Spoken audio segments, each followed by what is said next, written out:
Hello, this is Susan from Propagate, filming from this slightly peculiar angle because I'm going to attempt to show you our rainwater collection system.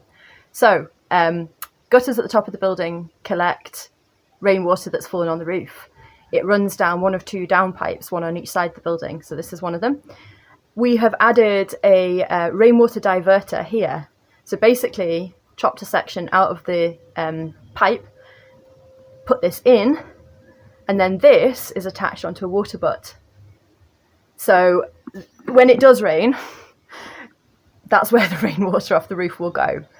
So at the moment, it's empty, sadly. However, when it does fill up, one of two things will happen with the water. Either, if we're not here when it fills up, this is an overflow.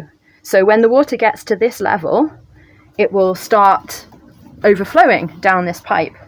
This pipe, the end of which is placed in a vegetable bed. So rather than the water just running off down the drains and being lost, we're directing it to where we want it. The second thing that could happen with the water is that there's a tap at the bottom, and you can put under that tap a watering can or a bucket.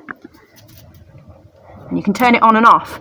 So at the moment this is also open because if we do get any rain, even a small amount, we want that to run off onto the vegetables directly, so that we've got another hose pipe on that one.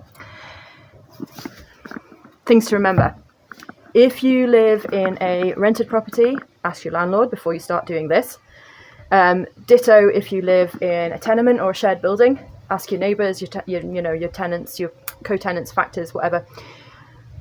Also, most importantly, if you have small children or animals who could get into this, make sure you have a secure lid, because you don't want to find anything drowned in your water butt.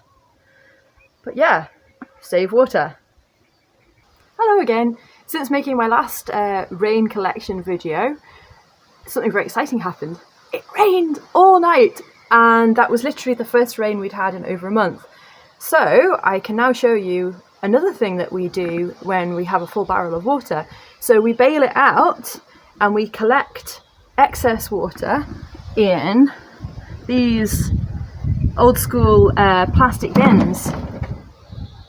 The yellow stuff you can see floating on top of the water is actually tree pollen, believe it or not. So if you've been getting hay fever recently, you know why.